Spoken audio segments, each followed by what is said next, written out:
Continuing to follow the breaking news coming in that the U.S. Supreme Court dismissed a challenge to the Affordable Care Act in a 7-2 decision that will leave the law as is and save health care for millions of Americans at the very same time. Joining me right now is Democratic Senator Bob Menendez. He's the chairman of the Senate Foreign Relations Committee. Senator, a lot to get to, but first, this big decision, your reaction to the ruling from the Supreme Court leaving intact the Obamacare. Well, a great day of relief for tens of millions of Americans who have insurance under the Affordable Care Act. In the midst of a global pandemic, the last thing we need is to have the insurance coverage of millions of Americans struck down. And it's time for Republicans and their cohorts to stop attacking the insurance security of about 30 million Americans that have found coverage under the Affordable Care Act. Do you think that once and for all, Obamacare is the future and fate of Obamacare is secure after this? Well, I have no doubt that our Republican opponents of the Affordable Care Act will continue to find ways to try to challenge it. But, you know, they've had 3 strikes and you're out already. It seems to me that they need to reconcile themselves, that this is the law of the land. It provides health insurance for 30 million Americans, who will probably increase as people continuously need coverage, especially in the midst of a global pandemic. I'm convinced that it will stay, and as one of its authors sitting on the Senate Finance Committee, I'm glad to see that this day has come. Senator, if we could change gears now to foreign policy, as President Biden has just returned from his first overseas trip, his big face-to-face meeting with Vladimir Putin. And the takeaway on that summit from the top Republican in the House just came in. Kevin McCarthy, he says that Biden gave Putin a, quote, pass. He put out a statement today. Let me read what it said in part. President Biden should have used today's summit to stand up for our national interests and send a message to the world that the United States will hold Russia accountable for its long list of transgressions. Unfortunately, McCarthy says, President Biden gave Vladimir Putin a pass. Senator, what do you say to that?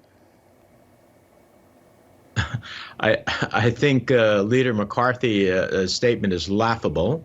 Where was he when Donald Trump stood alongside of Vladimir Putin and basically accepted all of Putin's denials about the attacks he had created, cyber attacks, election meddling he had created on the United States, and said, I believe Putin. I don't believe my own intelligence agencies, even though there was unanimous view of all the intelligence agencies of the United States that Russia under Putin had tried to undermine our elections.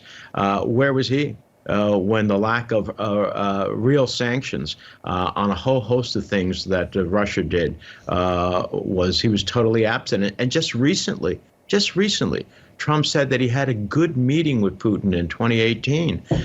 Now, I know he embraces Donald Trump. I guess he embraces the view that that meeting was a good meeting. It was not a good meeting for the United States. It was really a dark moment in our foreign affairs policy. President Biden did what needs to be done by a president: stand up with our allies and stand up to those who wish us harm.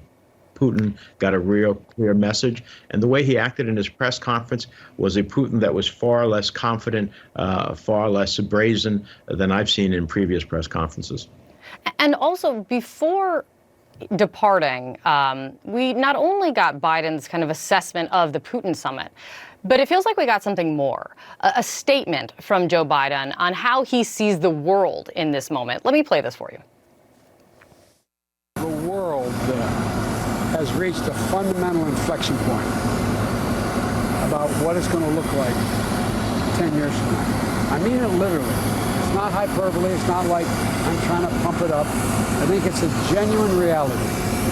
And so each of the countries around the world, particularly those who had real power at one time or still do, are wondering, how do I maintain and sustain our leadership in the world? Every generation has to reestablish the basis in its fight for democracy. I mean, for real. Literally have to do it. It feels like Biden was laying out his worldview and the role of America in it right now. What worldview is it?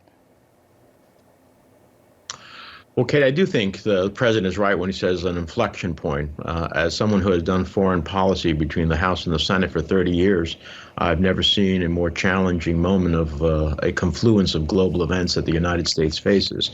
The challenge of China, the single most geostrategic challenge the United States and I think most of the Western world has.